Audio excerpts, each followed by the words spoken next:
$20. That's it. That's the number. Not a massive splurge, not an irresponsible decision, just $20. Maybe it's the coffee run you do every morning before work. Maybe it's the food delivery fee you pay 3 or 4 times a week because cooking felt like too much. Maybe it's the random online purchase you made at midnight because it was on sale and you'd been meaning to get it anyway. $20 doesn't feel like a problem. That's exactly why it is one.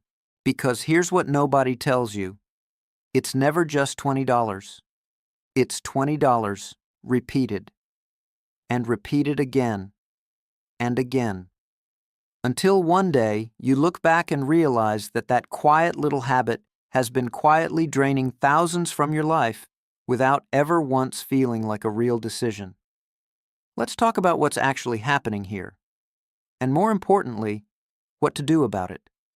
The first thing to understand is something called the illusion of the small purchase. Our brains are genuinely bad at calculating the cumulative cost of small recurring expenses. When you spend $20 on something, your brain processes that as a single event. One transaction, no big deal. But it's not one transaction, it's a pattern. And patterns have a completely different math than individual moments. Think about it this way. $20 3 times a week is $60 a week. $60 a week is $240 a month. $240 a month is nearly $3,000 a year. $3,000 on one habit that you probably never consciously decided to have in the first place. And that's just one. Most of us have 3 or 4 of these running simultaneously without realizing it.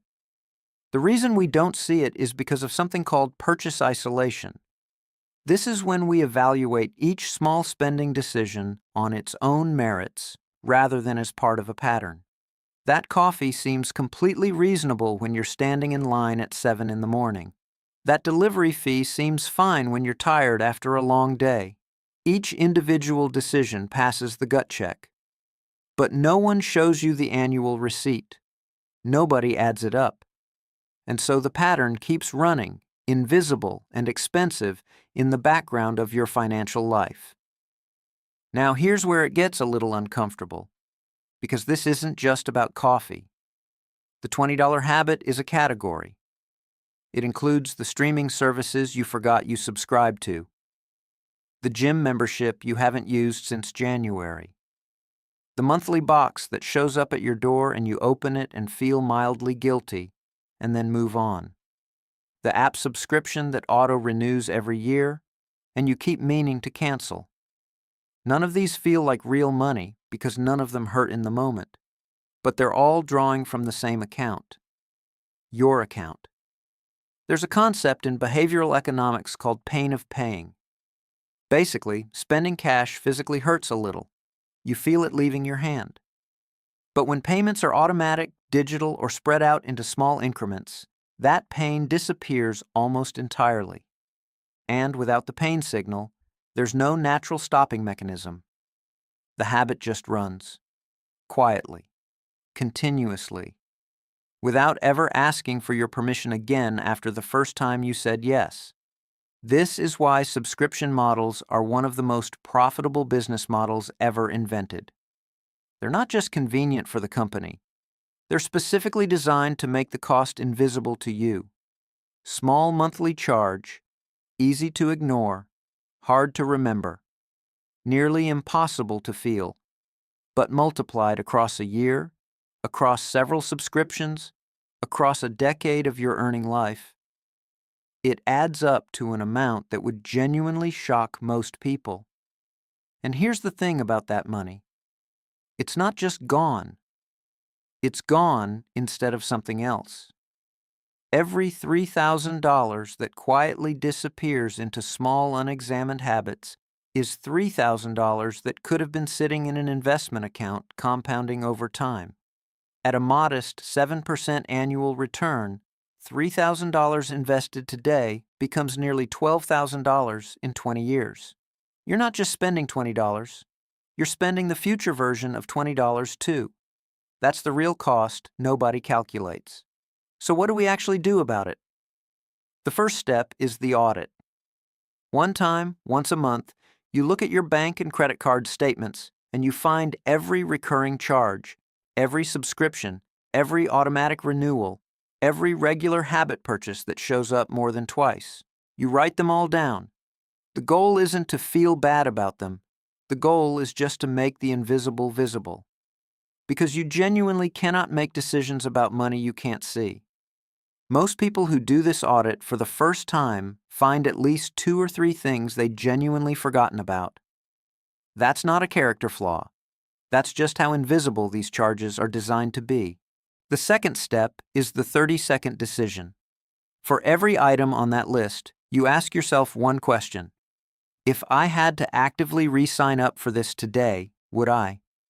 Not would I keep it out of laziness or because canceling feels annoying. Would I actually choose it again right now, knowing what it costs? If the answer is yes, keep it. If there's any hesitation, that's your answer. Cancel it. You can always come back.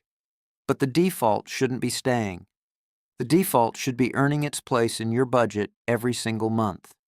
The third step is the redirect. This one is the part most advice skips.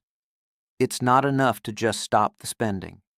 You have to tell that money where to go before your habits fill the gap again. The moment you cancel a subscription or cut a recurring habit, immediately redirect that exact dollar amount to savings or an investment account. Not roughly. Exactly. Because if you cancel a $15 subscription and don't redirect it, lifestyle inflation fills that gap within a week, and you never notice the difference. But if you redirect it immediately, that $15 starts compounding. It starts working. And more importantly, you've replaced one automatic habit with a better one. Here's the mindset shift that ties all of this together.